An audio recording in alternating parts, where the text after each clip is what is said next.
Bom dia a todos. Queria, primeiro, mais uma vez, dar as boas-vindas, agradecer, em nome do Ministério da Saúde, a presença de todos, aos nossos convidados de outros países, mas do Brasil afora. Nós temos pessoas aqui de todos os grandes pontos do país, é uma enorme satisfação para nós essa oportunidade de trocarmos essas experiências, com experiências tão iluminadoras para nós, como a do Reino Unido e do Canadá, mas, fundamentalmente, ouvir de vocês a aderência disso à nossa realidade, ao que nós estamos fazendo, e, certamente, sairmos daqui, do ponto de vista do Ministério da Saúde, mas também os estados, os gestores municipais, mais acertados sobre o caminho para o SUS brasileiro, especialmente com essa aposta tão importante, cada vez mais reafirmada, como o ministro Padilha deixou bastante claro ontem, de ir construindo cada vez mais, implantando definitivamente o SUS brasileiro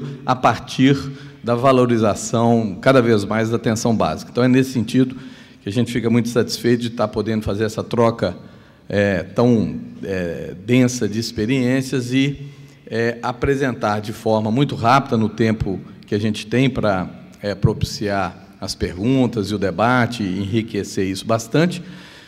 Um jeito de organizar, não dá para falar de tudo, nem é para fazer propaganda do que a gente está fazendo, até porque são vocês que estão fazendo aí pelo país afora, mas tentar dar uma organizada a partir de um olhar que é de uma série de questionamentos e pesquisas e estudos que temos feito, ao olhar da população, o que significa construir mecanismos para ampliar acesso e qualidade, né? Ontem o Eider e o ministro falaram do PIMAC, que vocês estão acompanhando em cada ponto do país, além das universidades, as equipes, mas nós temos outras fontes de informação que nos falam que, basicamente, a população quer menor tempo de espera para tudo, né? Para o que eu diria que, resumidamente, menor tempo de espera para ser satisfeita nas suas necessidades em relação ao sistema de saúde, necessidades essas que, às vezes, se expressam ou não em demandas, né? Mas tem uma necessidade das pessoas em relação ao sistema de saúde que é diferente no decorrer da linha da vida, no decorrer da sua existência. Então, esse é o primeiro grande bloco, mais rapidez, menos tempo de espera. Tem uma segunda questão que significa muito o tema da qualidade, que é se sentir satisfeita, fundamentalmente, quando ela tem diferentes necessidades, né? A gente pode agrupar isso no acesso e na qualidade. Tem uma questão dos médicos, a população diz a cada momento que ela precisa ter, mas se isso tem uma série de construção histórica do querer o médico, isso vem de muito tempo, no mundo todo e aqui também, significa também que ela quer outros arranjos que possibilita ela ter o médico para o que o médico pode e deve fazer. Significa que ela tem também outras necessidades. E tem um terceiro tema que é muito importante, nós não vamos abordar aqui, que cada vez mais a população quer do SUS no Brasil: rigor, cuidado com o uso do recurso público. Isso aparece o tempo todo, portanto, sistemas de monitoramento, sistemas de avaliação, publicização de resultados, avaliação de impacto é uma exigência da população brasileira hoje, que eu diria que é uma conquista nossa nesse período democrático de crescimento da cidadania. Deixa eu ver se eu vou dar conta de mexer com isso. Primeiro tem que saber para onde que eu aponto, né? Aí. O ministro fez menção ontem, mas eu acho que dá o tamanho do nosso problema e, portanto, não tem nenhuma solução mágica para as questões estruturantes, vitais do Sistema Único de Saúde do Brasil, que esse desafio de ter um sistema universal, público, gratuito, para toda a população, num país com esse, que sendo o Brasil o único país com mais de 100 milhões de habitantes que tem essa necessidade de organização, né?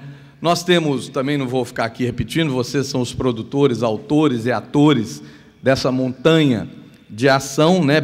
Procedimentos que chegam aos bilhões, consultas que chegam aos milhões, internações também, o maior transplantador público do mundo, praticamente todo o mercado de vacina, e por aí vai. Isso, para nós, tem que servir de estímulo, ânimo, mas não de nos assossegar de que está resolvido as coisas, né? E verdadeiros orgulhos para nós, que uma produção de milhões de trabalhadores já do Sistema Único de Saúde, pelo país afora, que nós temos tido repetidas vezes, e o mundo tem reconhecido isso cada vez mais, resultados, não de produção de coisas, mas resultados em saúde, né? Os ritmos de queda de mortalidade, por exemplo, infantil no Brasil, têm surpreendido a nós mesmos, né? Especialmente onde nós temos concentração de políticas públicas, como, por exemplo, nas áreas em que predomina a transferência de renda, que o modelo brasileiro é o Bolsa Família. Quando você junta Bolsa Família com saúde da família, a queda dos indicadores é absolutamente que nenhum acadêmico, há alguns anos atrás, explicaria ou faria uma previsão. Mas também o grande desafio da mortalidade materna, enfim, tem uma série de questões que nós temos avançado, mas muito mais ainda a gente tem que fazer. Mas eu acho que a gente não pode deixar de reconhecer isso. E, evidentemente, que antes de resolver velhos problemas, novos se somam ao conjunto complexo do nosso quadro, da nossa carga de doença, né? Nós já estamos batendo da metade da população com excesso de peso, né? Com milhões de hipertensos e diabéticos, com uso abusivo de álcool, ainda que em queda, mas ainda com a presença de tabagismo, mas nós somos o país que mais reduziu o hábito de fumar do mundo e na velocidade que temos feito, e convivendo com novas epidemias, como a questão do crack e da dependência química. Isso torna cada vez mais o nosso... Eu acho que isso aqui não manda, não manda? E evidentemente, acho que ele olha que eu estou mexendo e ele que passa. A Anne tem razão, é difícil mesmo, não sou... e não é o DataSUS que faz isso. Coitado, nossos companheiros que nos ajudam tanto, né? E a gente fica gozando. O Brasil já é o quinto, tem coisas também que a gente cresce e é ruim. Já somos o quinto em acidentes de trânsito, e com uma particularidade brasileira, singular, em nenhum lugar do mundo tem o total de acidentes por motocicleta como nós, né? Já é um verdadeiro absurdo. Eu acho que obesidade, diabetes e motocicleta, e é possível que crack, essas quatro coisas podem afundar o sistema de saúde brasileiro se a gente não se atentar para o desafio, né? Esse, então, é o que eu disse, essa redução do tempo de espera em relação à necessidade. A nossa resposta tem sido, então, implantar as redes de atenção à saúde a partir da atenção básica, né? Isso tem sido muito debatido nacionalmente, mas é importante contextualizar aqui que é fundamental que o que já temos instalado vá tomando jeito de rede, sendo integrado, tendo território de referência, tendo fluxo claro, tendo missão definida de cada unidade, tendo pacto público da missão de cada unidade, pactuado para fora e pactuado com os trabalhadores, e uma facilitação do fluxo dos usuários ao longo da vida, ao longo do tempo. Isso só é possível, nós estamos absolutamente convencidos, se tiver centro na atenção básica. Por uma razão que é quem pode cuidar primeiro e cuidar sempre, conceito em inglês original do cuidado primário, que não é só cuidar primeiro, é cuidar sempre, cuidar a vida toda e advogar pelo usuário, né? Nesse intrincado mundo dos fluxos, das portarias e dos caminhos e das dificuldades, eu acho que ter uma equipe que defenda o usuário e caminhe com ele, seja na informação, seja até fisicamente, é fundamental, né? Esse é o caminho que nós temos de forma pactuada com estados e municípios, trilhado, pactuado um território, os temas prioritários, né? Não vou entrar em detalhes de cada uma delas, vendo vazios assistenciais, procurando ver o que nós podemos avançar e articular com o setor privado o planejamento e com os investimentos mais acertados. Evidentemente, tendo a atenção básica como ordenador, né? Também, para vocês, isso tem sido muito falado, mas só chamar a atenção que é um formato que, se nós já começamos assim, desde o início do SUS, por um esforço que nós temos que reconhecer que foi dos municípios, depois teve indução federal, o ministro disse ontem, mais tarde os estados começaram a entrar, o que é muito bom, e tanto a atenção básica, saúde da família, como os municípios é que salvaram o SUS esses anos todos, né? Deram vida e possibilidade de agora a gente darmos saltos de qualidade. Portanto, é muito importante esse reconhecimento, porque nós nascemos desse jeito, descentralizado, capilarizado, e com um ativo que vai se mostrar agora uma arma fundamental na hora de apostarmos no cuidado qualificado com as pessoas portadoras de condições crônicas, que é ter nascido com equipe multiprofissional. Se tivéssemos tido o caminho só do médico de família, certamente nós não teríamos hoje as alternativas, os dispositivos que vamos poder cada vez mais dinamizar de cuidado qualificado continuado com as pessoas com patologias crônicas, né? Como aqui tem um público majoritariamente envolvido com a atenção básica, acho que vale a pena, sem entrar em detalhes, que a gente, para dar vida a essa rede territorializada, ao que todo o conjunto dos outros pontos de atenção tem de dar conta de viabilizar o que a atenção básica ordena e necessita, nós temos feito esforços enormes com os estados e municípios, como, por exemplo, nas grandes emergências.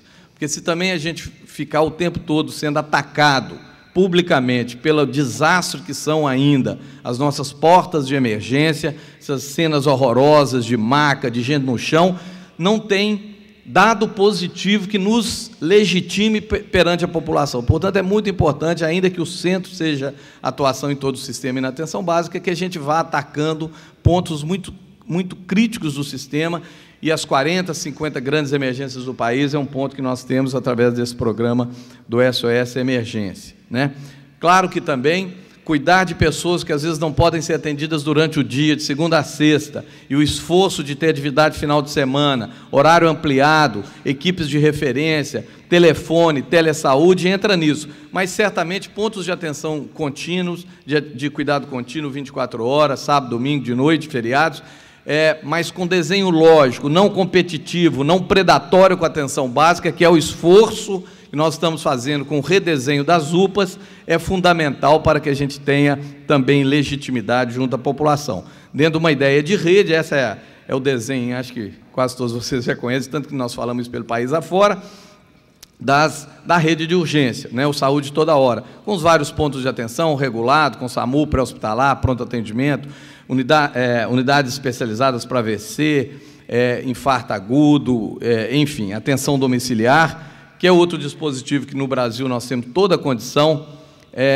que é o Melhor em Casa, que já é um verdadeiro sucesso, ainda que com números pequenos, porque está num ano que é muito ruim para os municípios terem iniciativas mais ousadas, mas nós já estamos crescendo no Brasil todo. É uma alternativa substitutiva ao hospital, substitutiva ao leito clássico, mais humanizado, mais qualificado, mais econômico e que dá potência à atenção básica, porque exige que a rede faça esse giro para apoiar as equipes básicas. Não vou entrar em detalhes, evidentemente que essa apresentação também fica disponível.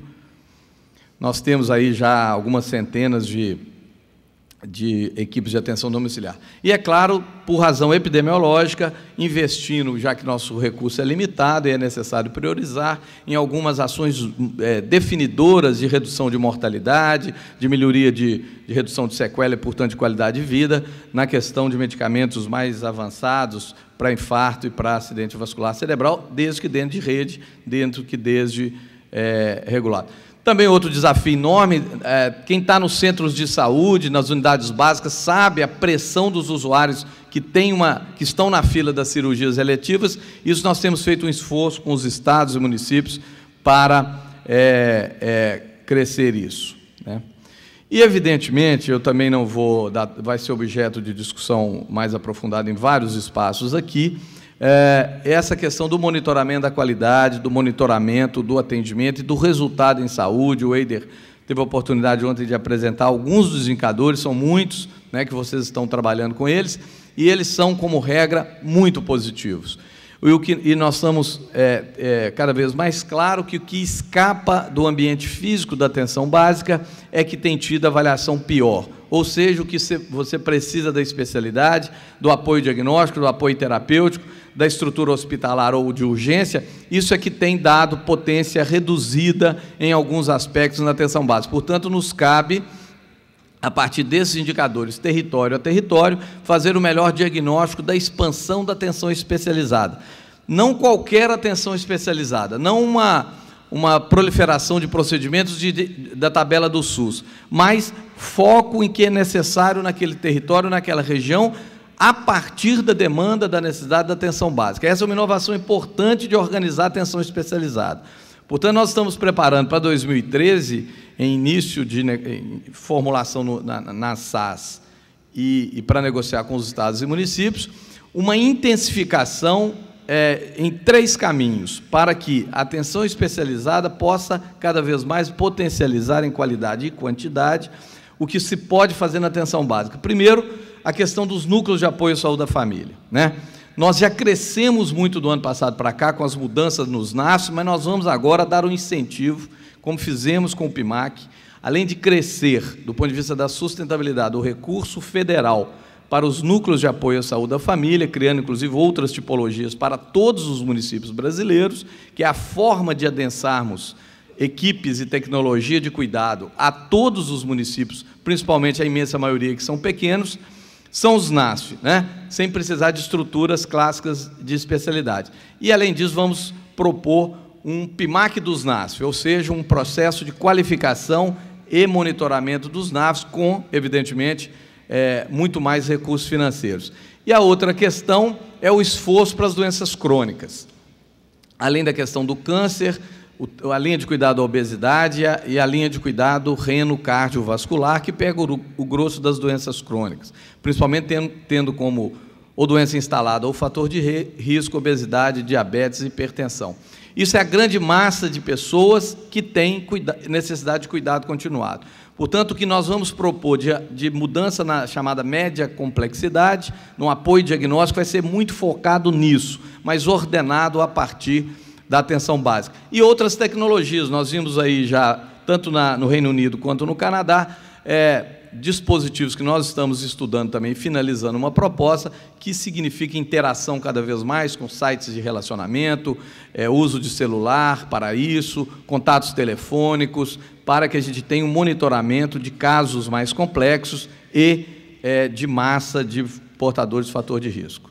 Eu não vou falar do PIMAC com mais detalhes, mas o Eider deu rápidas pinceladas ontem, mas é um esforço gigantesco de todos, né? Da aposta que nós fizemos e que teve uma resposta extraordinária do país todo, mostrando que a atenção básica, mais do que ela já faz, ela reconhece que precisa melhorar, precisa avançar e, mais do que isso, tem coragem de ser avaliada. Isso é exemplar do ponto de vista do sistema. Se tivéssemos feito essa aposta com a rede hospitalar, nós não teríamos tido esta resposta de se declarar querendo ser avaliado, querendo melhorar e querendo ser apoiado para isso. Então, é um reconhecimento do Ministério da Saúde pelo esforço e nós certamente vamos aprimorando esses mecanismos. Também ontem foi citado, eu quero só reforçar que isso nós estamos no caminho, junto com a Secretaria de Gestão do Trabalho, é um projeto só hoje no Ministério, mas foi importante a SAS entrar nisso, o DAB, o Departamento de Atenção Especializada também, que é colocar o telesaúde, além de formação permanente dos profissionais da atenção básica ou de outros setores, mas como substitutivo real de encaminhamento. Isso é fundamental, quer dizer, não tem sentido implantar a telesaúde e continuar com o mesmo padrão de encaminhamento físico para consultas, para exames. Portanto, isso tem que incidir sobre melhorando a vida dos usuários. Portanto, é um esforço enorme no país todo, com dezenas e dezenas de projetos.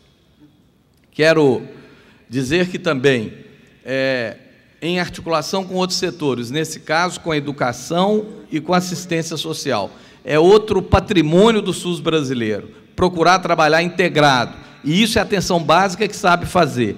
Isso é uma possibilidade enorme de potencializarmos a nossa ação, porque incidimos, primeiro, como no saúde na escola, em crianças. Cada vez mais nós vamos chegar a faixas etárias precoces, a creches, as escolas infantis, nessa dinamização através da ação Brasil Carinhoso, que a saúde é o carro-chefe, junto com a educação e com a assistência. Cuidar dos brasileirinhos e das brasileirinhas desde o início é ter uma geração melhor, mais saudável e com mais possibilidades, inclusive na sua própria trajetória de vida. Portanto, incidir em problemas que estavam acobertados pela dinâmica do sistema de saúde, como carência nutricional, deficiência de vitamina A, deficiência e anemia ferropriva, que não entrava na agenda de ninguém, ou de pouca gente, principalmente no centro da política nacional, é fundamental para a gente reduzir mortalidade e dar mais qualidade de vida para as crianças, o que nos significa uma aposta numa geração de brasileiros e brasileiras muito diferenciados. Portanto, isso é também melhorar a satisfação, qualidade e acesso. Como nós temos 60 milhões de pessoas que usam o SUS em muitas coisas, mas tem planos de saúde, o nosso governo, a nossa política não é de induzir, incentivar ou criar facilidades para o mercado privado de planos de saúde, mas é obrigação do Estado brasileiro, ainda com imperfeições na regulação estatal, zelar pela qualidade desse serviço, porque são de relevância pública, não é qualquer mercadoria, e não é uma mercadoria de mercado. Portanto, cuidar de qualidade dos planos, no mínimo, desonera o SUS da sua atividade, às vezes, predatória, capilarizada com o SUS. Isso é importante na nossa sustentabilidade. E, fundamentalmente, nós precisamos, cada vez mais, os municípios têm mais facilidade de fazer isso com as suas ouvidorias, com seus contatos, com seus conselhos locais, mas nós estamos cada vez mais buscando diferentes formas de ouvir a população, né? Desde abril, todas as pessoas, e retomando até iniciativas anteriores, todas as pessoas internadas pelo Sistema Único de Saúde estão recebendo uma carta em que elas podem dizer, primeiro, se foram internadas de verdade, né? E nós estamos vendo coisas horrorosas pelo país afora, infelizmente. E, segundo, aferindo o que aconteceu durante a internação, que é muito importante. No caso das gestantes, nós estamos ligando para cada uma, né? São 2.200.000 por ano. Nós estamos ligando desde março, para cada uma das gestantes, que a gente está conseguindo identificar o telefone, que agora é obrigatório na IH e vai melhorando com o tempo. E nós estamos cada vez mais também monitorando os princípios do Rede Cegonha através da maior interessada, que é a gestante. Fez pré-natal, como é que foi? Fez os exames, teve informação, a maternidade que você teve o seu bebê foi a que te indicaram, era de referência, teve direito a acompanhante, foi bem tratada, não sofreu violência, nem física, porque existe, e nem constrangimento moral, né? Enfim, isso teve direito à analgesia, de livre escolha, isso é muito importante. Nós estamos detectando muitos problemas, e é fundamental para isso reorientar o sistema de saúde. Difícil às vezes. Bom, eu falei, não quero também entrar muito em detalhe, mas isso é um certo símbolo de que nós, na verdade, a população está nos dizendo o seguinte: eu quero ter acesso, eu entendo a equipe, eu entendo, mas que nós não podemos substituir o papel do médico. Tem papel para toda a equipe, é fundamental o trabalho da equipe, ela já mostrou os seus resultados, mas não dá para que um ponto de questionamento do sistema, que é ter a figura do médico com as suas prerrogativas, com a sua, cada vez mais a gente imagina, com qualidade no seu trabalho, seja substituído por um extra trabalho do conjunto da equipe e o sistema não ganhe legitimidade. Portanto, nós estamos fazendo um esforço enorme para compor a equipe multiprofissional também com o médico, né? Nós estamos desmistificando com muita coragem no governo federal essa história de que não faltam médicos no Brasil. Faltam. Basta comparar os nossos dados, mesmo com um país ainda em desenvolvimento e desigual, e numa extensão territorial dessa, temos padrões médios muito abaixo dos principais países do mundo que têm sistemas de saúde mais organizados. Portanto, faltam e são mal distribuídos, e são mal formados, precisam ser melhor formados, e formados para o SUS, formados para a saúde pública, formados no sentido que tem que comprar uma equipe, né, horizontal, sem ninguém mais importante que o outro. Esse é um enorme desafio, eu diria que de décadas, mas nós temos dado alguns passos, através de mecanismos que ainda temos, junto com o MEC, para incentivar isso. Eu quero, para encerrar, muito rapidamente, eu não vou entrar em detalhes, também já é de conhecimento de todos, que rearranjam o terceiro eixo, como eu disse, do sistema para novos problemas, ou para problemas, questões que existem e que não estão ainda razoavelmente equacionados. Nós avançamos muito no cuidado com as mulheres, muito com cuidado com as crianças, mas nós temos ainda lacunas de qualidade, espaços de melhoria gigantescos, né? Basta dizer da qualidade do pré-natal, ainda que tenhamos que comemorar que em 2011, por exemplo, mais de 80% das nossas gestantes fizeram mais de 7 consultas, 7 ou mais consultas. Isso, você sabe melhor do que eu, não é pouca coisa. Isso é para ser comemorado.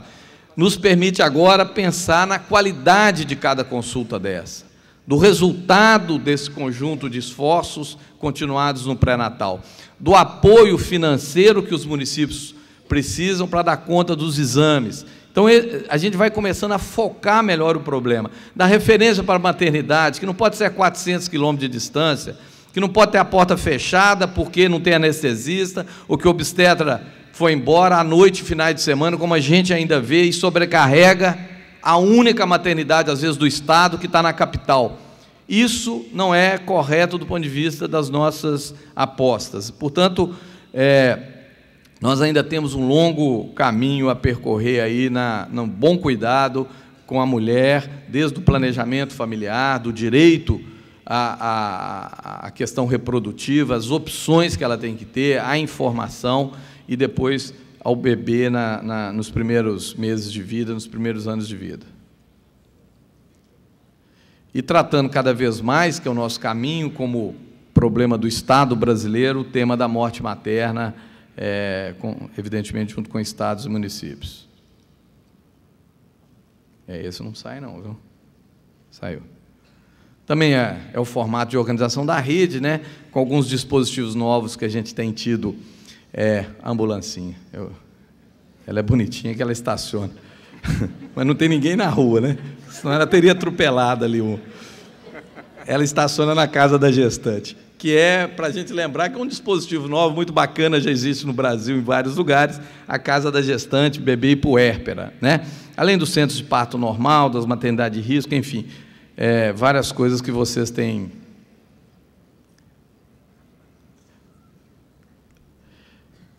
Nós temos uma necessidade mais aprofundada agora de enfrentar uma nova epidemia. É claro que ela já existia há algum tempo, mas não na dimensão que temos hoje, né? Então, a nossa missão, a nossa necessidade é reorganizar o sistema de saúde, a rede da saúde mental em especial, mas não só. Quero lembrar que o primeiro e grande contato dos dependentes químicos com crack é com as emergências, né? Então, o SAMU, as grandes emergências, as UPAs têm que estar preparados. Não é um problema só do CAPS, mas é um problema de todo o sistema. É uma dimensão tal que significa todo o sistema estar organizado. E nós estamos aproveitando isso no marco da reforma psiquiátrica brasileira, fiel aos seus princípios e às suas vitórias, mas às suas ainda insuficiências, procurando dinamizar, ampliar a oferta, organizar a rede de saúde mental também como rede. Não uma rede fora do Sistema Único de Saúde, mas integrada cada vez mais, dialogando com a atenção básica. CAPS não pode ser um ET dentro da rede, tem que dialogar com a atenção básica é dialogar com os CAPS álcool e droga, com os demais dispositivos que a gente está fazendo. Agora eu vou tentar voltar. Que alguns novos, eu também não vou entrar em detalhe, mas é muito importante para dar sustentabilidade à dinâmica da atenção básica quando você tem na sua população um dependente químico, né? Você pode não conseguir resolver tudo, mas é também uma obrigação e, ao mesmo tempo, direito que a equipe da atenção básica tenha suporte para dar conta daquele seu usuário. Portanto, obrigado. As unidades de acolhimento, que são moradias para até 6 meses, adulto, infantil, os consultórios na rua, que nós estamos tendo uma grande aderência pelo país afora, os leitos especializados em hospitais gerais, porque crack, a dependência, tem tanto na abstinência como no uso abusivo, na overdose, problemas clínicos, não de saúde mental, da dependência em si, mas problemas clínicos, cardiológicos, respiratórios, de instabilidade de sistemas vitais. Portanto, leitos especializados, emergências preparadas, as comunidades terapêuticas, as unidades básicas sensibilizadas e treinadas, enfim. Eu disse do tema da questão das doenças e condições crônicas, né? Cada vez mais uma carga de doença expressiva para nós, e um tipo do paciente absolutamente singular. Ele entra no sistema e não sai mais, e precisa nós sairmos do conceito de cura, que é típico das doenças infecciosas, das doenças agudas, para o conceito do cuidado, né? Não interessa curar, não é possível curar, mas é preciso e é necessário cuidar. E cuidar ao longo da vida, cuidar da família, cuidar com várias tecnologias. Portanto, cada vez menos é um problema médico, mas um problema de equipe, é um problema de políticas integradas. E aí esses eixos aí das doenças respiratórias, da obesidade, das doenças renocardiovasculares, nos exigem uma série de novos dispositivos. Nós estamos muito animados de construir isso com todos, daqui para frente, inclusive otimizando experiências municipais e estaduais que já vão nesse caminho. Nós começamos pelo câncer, como uma também das condições crônicas, doenças crônicas. Já temos resultados muito importantes, começando com 2 dos evitáveis, e que tem maior incidência e mortalidade no Brasil ainda, muito diferenciada em relação aos outros países, que é o câncer de colo de útero e câncer de mama. Não só ainda muito alto para o padrão que nós já atingimos do sistema de saúde brasileiro, mas ainda muito desigual, né? A mortalidade por câncer de colo do útero, por exemplo, na região norte, é o dobro do sul-sudeste, no nordeste quase isso. Isso não é admissível dentro dos princípios do Sistema Único de Saúde. Portanto, é um esforço concentrado, mas que, na verdade, está nos animando, e é o que estamos fazendo com os estados e municípios, a reconstruir a rede de prevenção, controle e tratamento de câncer, seja colocando serviços mais próximos, serviços de mais qualidade, e que não vivam só de vender remédio oncológico ou fazer irradiação, mas cuidar integralmente de uma pessoa. E algumas iniciativas que vão compor, né, já com resultados importantes, como aqui tem farmácia popular, com os medicamentos para diabetes e hipertensão de graça, alguns deles. Mais de 10 milhões de brasileiros, que agora nós estamos num sistema com nome, endereço, contato, que vamos colocar à disposição, inclusive, das unidades básicas das operadoras de plano, para saber quem são esses brasileiros e brasileiras que estão esses 10 milhões que estão buscando medicamentos e, portanto, exigem um olhar sobre eles do ponto de vista do cuidado integral e não só de entregar medicamento. Portanto, é um dispositivo a mais que nós estamos tendo para... E a última questão que eu queria colocar, como esse rearranjo do sistema de saúde com vistas a novas necessidades e dinâmicas, é uma rede que é a mais novinha nossa, a caçula, que é a rede de cuidado das pessoas com deficiência. Eu diria que o sistema de saúde do Brasil tem uma dívida histórica com as pessoas com deficiência, né? Os dados são muito relevantes. Mais de 40 milhões de brasileiros e brasileiras têm deficiência moderada e grave, para não falar das leves. Isso significa um rearranjo do sistema de saúde, com novos dispositivos, novas estruturas, que começa, mais uma vez, com formação, alerta, treinamento, sensibilização das equipes de atenção básica, mas exigem outros dispositivos. A questão dos centros que estamos estimulando e já financiando, especializados em reabilitação, integrados na rede, centros-dia, serviços de atenção odontológica especializados, atenção domiciliar dentro do nosso projeto mais amplo, e etc.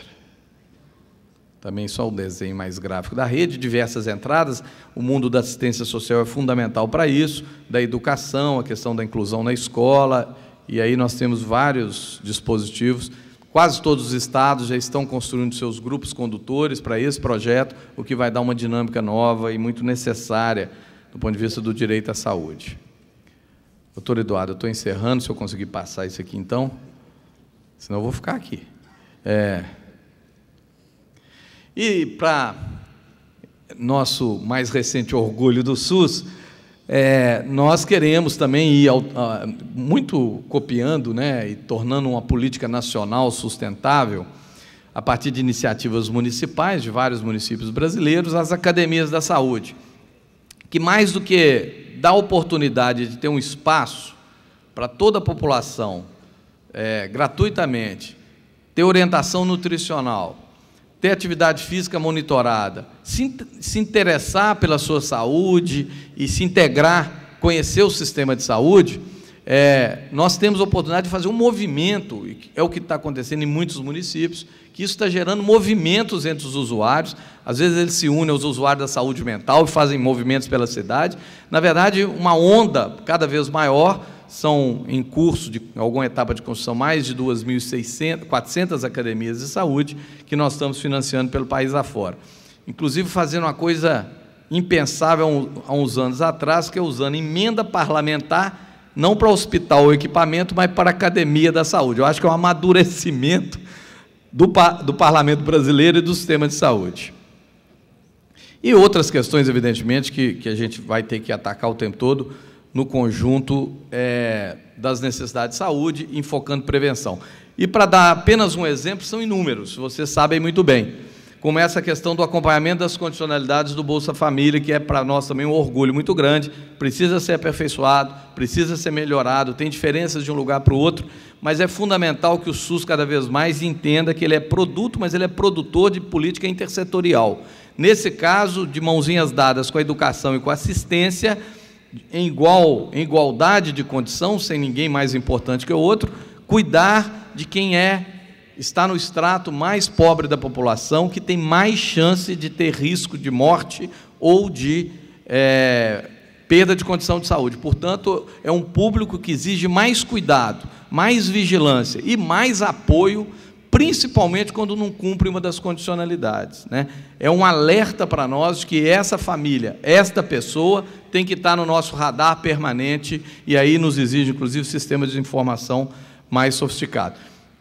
E, para encerrar também, para não dizer de outra necessidade, que é uma singularidade brasileira, mesmo os sistemas nacionais públicos do mundo todo, como dois bons exemplos aqui, não tratam a saúde bucal como direito integrante dos sistemas nacionais de saúde. O Brasil é um dos casos raríssimos disso, em que isso se integra completamente ao nosso escopo de ações e a manifestação reforça isso. Para nós já é dado, nós precisamos qualificar isso, ampliar isso, né?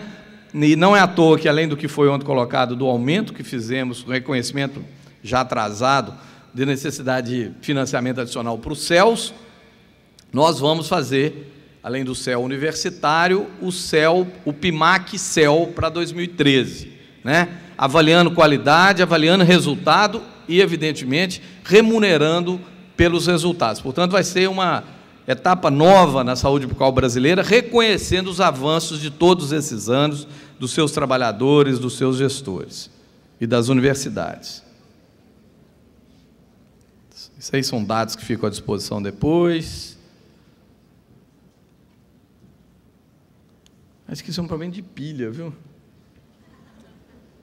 Estamos chegando a 900, já temos mais de 900 CELs, crescendo muito, que é uma questão importante para o Brasil, vai valer para a oficina ortopédica, na Amazônia vai ser com barco, estamos financiando mais de 60 embarcações na Amazônia para ter equipes de saúde da família fluviais, agora com custeio específico, e também a questão, pelo interior afora, em todas as regiões, as unidades móveis. Serve para odontologia, mas vai servir para as oficinas ortopédicas, e também para a questão do tratamento e apoio diagnóstico no câncer e outras patologias. Esse é um dispositivo muito importante que nós estamos induzindo e financiando em várias etapas. E, para encerrar mesmo, amanhã ou quarta, não sei, vai ter uma oportunidade de discussão disso. O secretário Carlos Gadelha não está presente, mas a Clarissa está aqui, que coordena a Comissão Nacional de Incorporação Tecnológica, que é um avanço extraordinário na questão da tecnologia no Brasil, da incorporação tecnológica. Para dar conta disso tudo, o ministro fez menção ontem, além do volume vocês viram que eu não falei de financiamento, né? Só da parte positiva, está aumentando, não sei o quê, porque é um problema nacional, eu diria que é quase uma vergonha nacional que nós temos que correr atrás, né? E estamos procurando fazer isso. Infelizmente, a sociedade brasileira e o parlamento não entenderam o conjunto da necessidade do Sistema Único de Saúde. Por isso que a emenda 29 foi regulamentada, virou uma lei complementar, faltando o maior pedaço dela, que é o volume de financiamento, inclusive federal. Nós temos que reconhecer, mas continuar brigando por isso, né? Mas, além de mais recursos, além da boa gestão, além do combate à corrupção, além de melhorar a tecnologia do cuidado, que ao fim e ao cabo gastam menos e dão mais satisfação, nós temos que dar sustentabilidade a esse monstruoso, no bom sentido, Sistema Nacional de Saúde do Brasil. E para isso é fundamental ter produção de insumos, produção das vacinas, dos imunobiológicos, de medicamentos, que apenas uma centralização de compra que nós fizemos de um medicamento oncológico significou todo o aumento que demos para o céu no Brasil todo. Vejam a diferença do que o Richard mostrou no Reino Unido, 238 libras per capita para atenção básica, 2.000 para o restante do sistema de saúde. No Brasil é pior ainda. Então, isso é muito importante, que a gente, ao inovar em tecnologia, em produção, no complexo industrial da saúde, em tecnologia de gestão, também busque sustentar o Sistema Nacional de Saúde. Nós ainda temos uma balança comercial negativa na saúde, no setor saúde, de 10 bilhões de dólares por ano, fruto do crescimento do Sistema Único de Saúde. Eu diria que é um bom problema, é um problema para a economia, é um problema para o balanço de pagamento, mas nós temos que dar com a indústria brasileira, gerando renda, emprego para os brasileiros, compartilhando isso na região, nas Américas, investir cada vez mais na produção nacional, e é o que nós estamos fazendo, inclusive com 34, no nosso governo, parcerias público-privadas de desenvolvimento industrial sob controle e regulação do Estado brasileiro. Portanto, para lembrar que aquilo que a gente faz lá na ponta, em cada equipe, no interior do Nordeste, na Amazônia, na periferia de uma grande cidade do Sudeste, tem um monte de coisa que acaba estando envolvido com isso também. Esse é o que eu procurei, ainda com muito pouco tempo, dar de noção a todos que estão operando essa riqueza que é a atenção básica no Brasil, mas que significa que, para discutir acesso e qualidade, nós vamos pensar no sistema como um todo. Mas é com esse ânimo e querendo trocar as informações com os outros países e com vocês, fundamentalmente, que eu acho que isso vai ser um avanço extraordinário que nós estamos propondo, e esse seminário vai ser um marco para isso. Obrigado.